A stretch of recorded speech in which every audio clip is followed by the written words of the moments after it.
Le texte est toujours modifiable.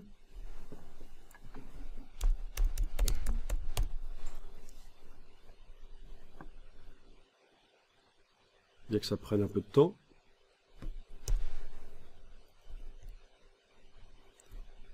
À cause du grain photo.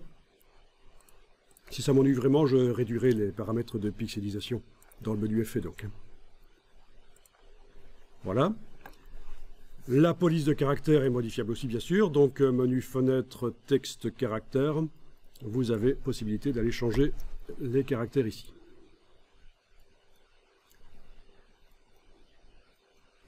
Bon. Je pense que je vais quand même réduire les paramètres de pixelisation parce que là ça commence à devenir un peu difficile. Je vais passer à 150, voilà.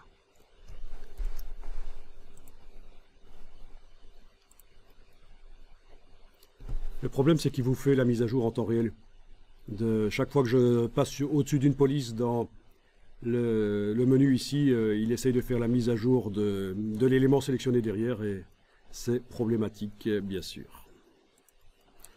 Donc, vous avez avec le Mac un gestionnaire de police qui s'appelle Livre des polices qui va vous permettre d'imprimer toutes les polices qui sont installées sur le Mac, d'avoir sur papier une vue d'ensemble. Donc ça c'est d'office livré avec le système d'exploitation Mac, le livre des polices. Et il suffira de taper le début du nom de la police que vous avez choisi sur le papier ici et ça ira beaucoup plus vite, elle va apparaître.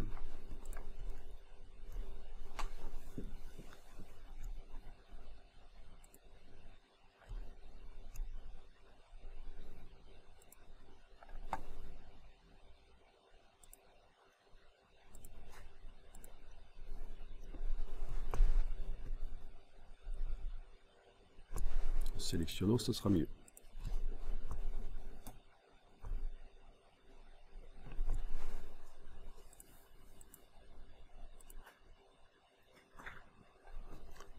Et oui, ça commence déjà à devenir lent alors qu'on n'a que du texte.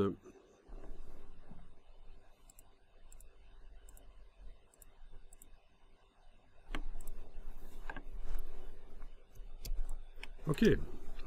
Vous pouvez, quand c'est fini, quand c'est bon, votre palette aspect, mais vous pouvez mettre en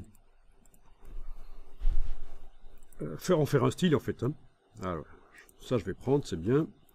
Ok, donc menu fenêtre, style graphique, et il suffit de cliquer sur le bloc de feuilles en ayant l'objet sélectionné, ça va créer le style. Voilà, ça c'est le style. Bon, comme vous voyez que les petites icônes là sont minuscules, c'est peut-être une bonne idée de renommer en double-cliquant. Vous allez pouvoir faire apparaître la boîte qui permet de renommer.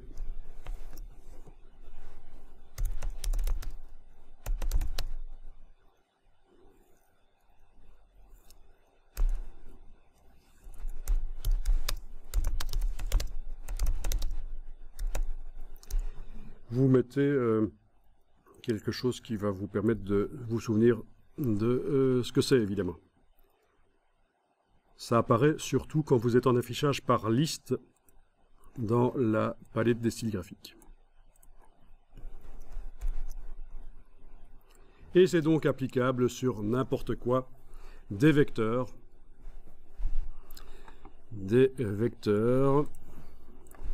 que vous auriez fabriqués.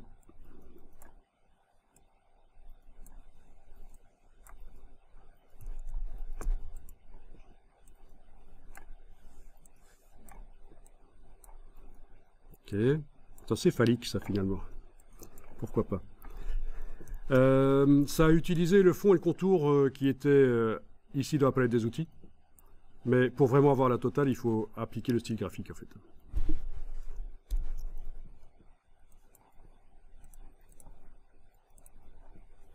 Ok, des vecteurs créés comme ça, ou bien sûr des vecteurs créés par d'autres moyens.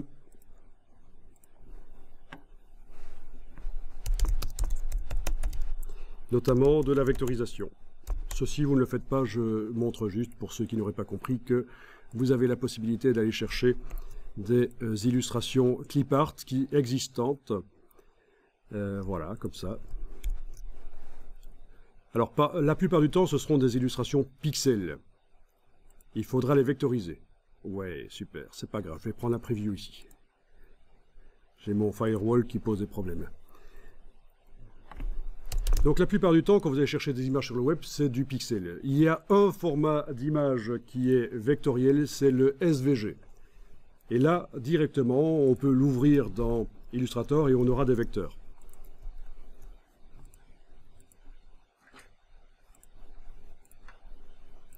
Voilà le chat en question que je viens d'aller chercher sur le web. Je vais dans la palette vectorisation d'image. Je vais ici afficher le damier de transparence pour que vous voyez que la transparence en fait. Je vais rendre ça un peu moins pénible peut-être. Voilà. Donc, je coche aperçu, je suis passé en vectorisation. Normalement, il faut que j'aille chipoter sur les tracés ici, ce qui va déjà influencer beaucoup le rendu du chat. Hein. Ça peut faire des choses sympas en simplifiant. Vous voyez? Oui, là, c'est peut-être un peu trop.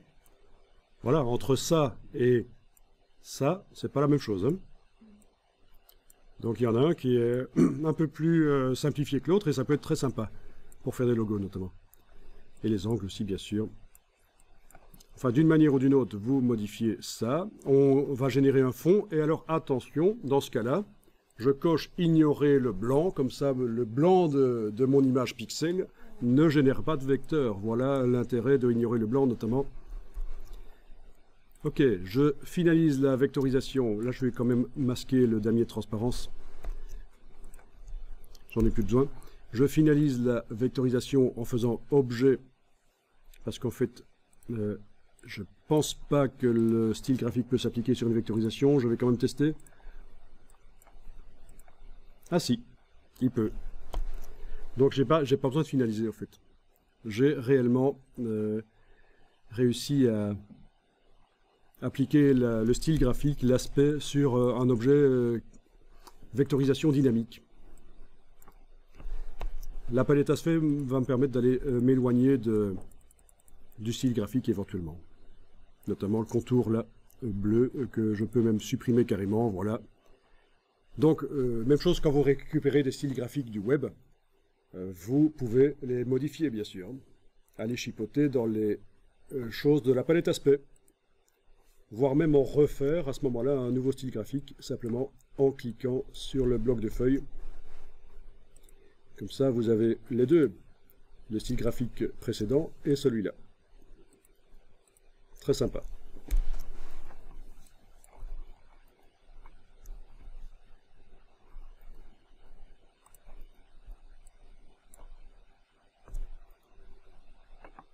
Ok. Là, j'ai utilisé l'outil de transformation manuelle. Outil de transformation manuelle. Le motif s'agrandit avec, comme vous voyez, ou se rétrécit. Vous voyez les taches sur le chat, ça ne bouge pas. Je pense que par la palette de transformation, on va pouvoir faire en sorte que, alors, menu fenêtre, transformation. Ici, dans le menu de la palette de transformation, ça transforme tout. Je peux dire, tiens, ça va seulement transformer l'objet. Essayons. Je sélectionne l'objet. Outil de transformation. Oui, ça fonctionne. Là, ça ne modifie que l'objet. D'accord? Parce que dans la palette de transformation, j'ai coché seulement transformer l'objet. Tiens, si je coche seulement transformer le motif, est-ce que ça va marcher? Ça peut être une alternative aux outils que je vous ai montré tout à l'heure. Non, dans ce cas-ci, pour les raisons que j'ignore, ça transforme aussi l'objet. Mais il y a sans doute un truc qui m'échappe. Tu dis?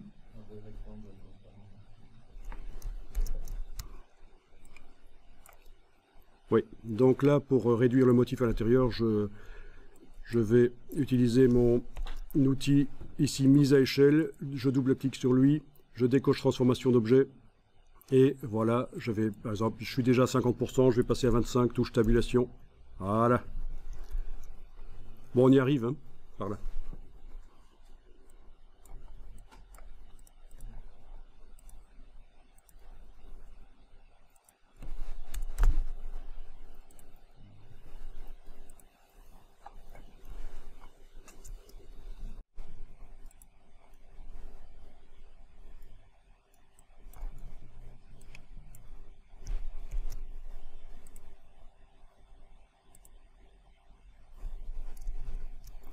Bon, c'est évidemment assez moche, hein.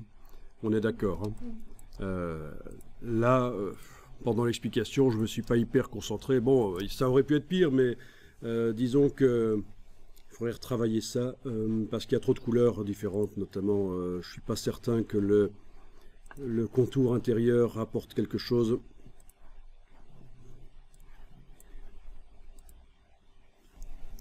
Ou peut-être devrait-il être dans une autre couleur. Vous avez plein de choses à essayer. Effet déformation, onde. Ce qui vous met une onde sur le contour uniquement, bon, à régler. Ça peut être sympa pour amener un peu de côté moins infographique. C'est vraiment extrêmement diversifié les possibilités qu'on peut faire. De ce qu'on peut faire, c'est quand même assez incroyable.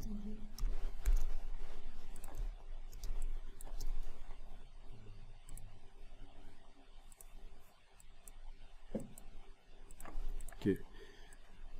Je jette.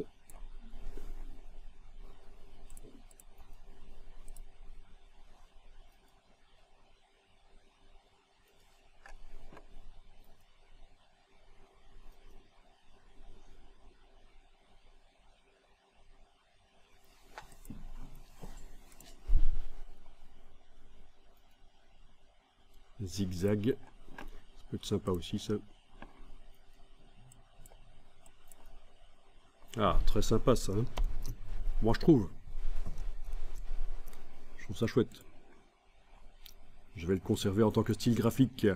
Je vais stocker ça en tant que style graphique parce que, attention, une fois que vous voyez quelque chose apparaître, pour le faire réapparaître par la suite, je veux dire, il y a tellement de paramètres que vous avez intérêt à stocker d'une manière ou d'une autre. Je continue la modification du contour blanc par zigzag, faire des arrondis éventuellement.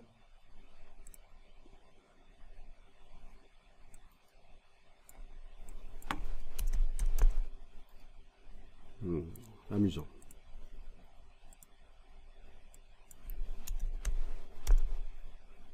C'est le rêve de tout graphiste illustrateur en fait. Vraiment.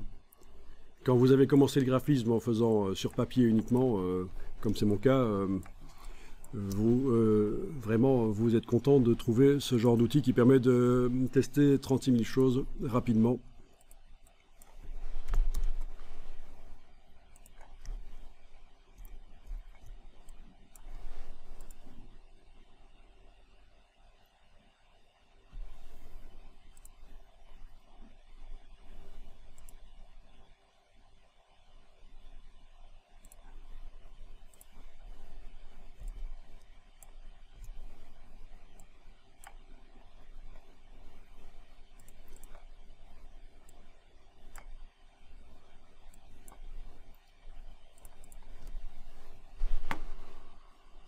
Ok.